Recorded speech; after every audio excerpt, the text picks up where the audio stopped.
Azure versus AWS versus Google Cloud, which saves startups more? So, Azure versus AWS versus Google Cloud for startups cost comparison. It's something a lot of people ask about, and today we're going to walk through it step by step. Now, let's talk about the real Azure versus AWS versus Google Cloud cost comparison, what startups actually pay. Most cost comparisons start and end at compute pricing, which misses most of the bill. Here's a realistic monthly cost breakdown for a typical early-stage SaaS startup running a web app with a backend API, a PostgreSQL database, and basic storage. Scenario: 2 vCPUs, 8 GB RAM app server, 100 GB managed database, 500 GB storage, 1 TB egress. Google Cloud edges out on raw on-demand pricing in this scenario, but the gap narrows or reverses once you factor in reserved instances, support costs, and ecosystem tools. Azure and AWS are within 5 to 8% of each other at list price. Now, next up, Azure versus AWS versus Google Cloud for startups cost comparison, free tier breakdown.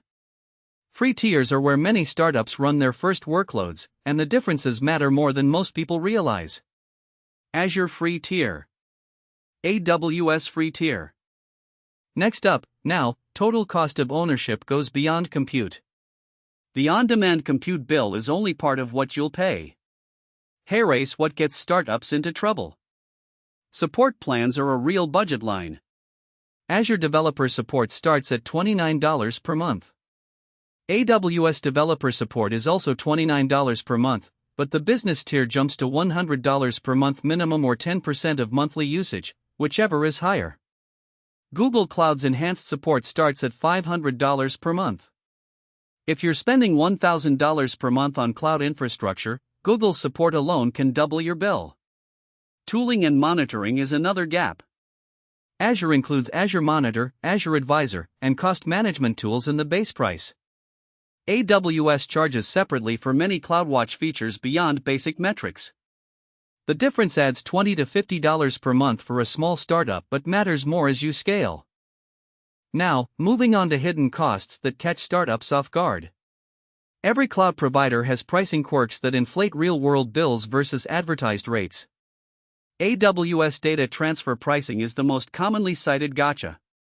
Moving data between AWS availability zones within the same region costs 1 cent per gigabyte each way. For a microservices architecture where services talk to each other across availability zones, this adds up quickly. AWS estimates that internal data transfer can account for 20 to 30% of a startup's total bill.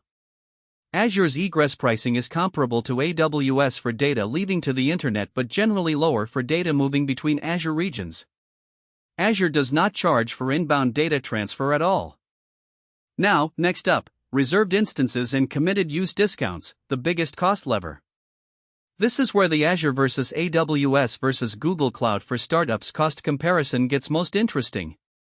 All three providers offer large discounts for committing to usage upfront, and the numbers are substantial.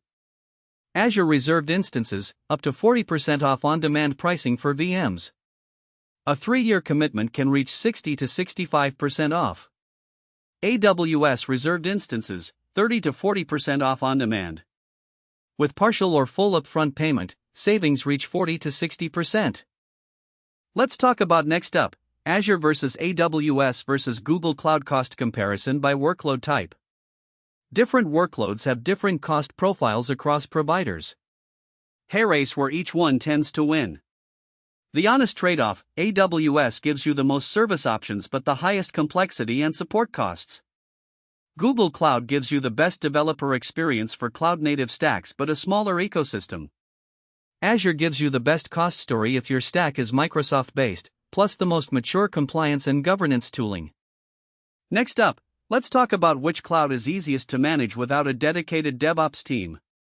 This question comes up constantly from non-technical founders, and it's a legitimate cost factor.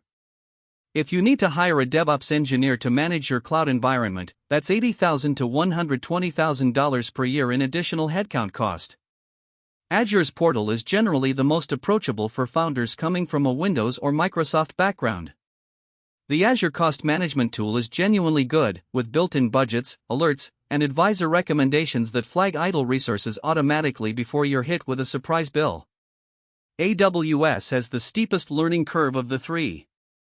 The console is dense, IAM is notoriously complex, and the number of overlapping services creates decision fatigue for teams without a dedicated cloud engineer.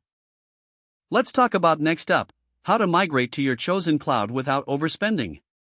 Migration costs are part of the total cost of ownership that most comparisons ignore completely. A poorly planned migration can cost more in engineering time than a full year of cloud fees. A few principles that hold across all three providers. Right size before you lift and shift. Migrating your existing on-premise server sizes to the cloud 1:1 almost always means you're over-provisioned. Run workloads in a dev environment first and measure actual CPU and memory usage over several days before choosing instance sizes. Let's talk about moving on to conclusion. The Azure versus AWS versus Google Cloud for startups cost comparison doesn't have a universal winner, and any article that tells you otherwise is oversimplifying. Google Cloud often has the lowest on-demand compute price. AWS has the richest service catalog and the deepest talent pool. Azure wins on total cost of ownership for Microsoft-heavy stacks and offers the most mature compliance tooling for regulated industries.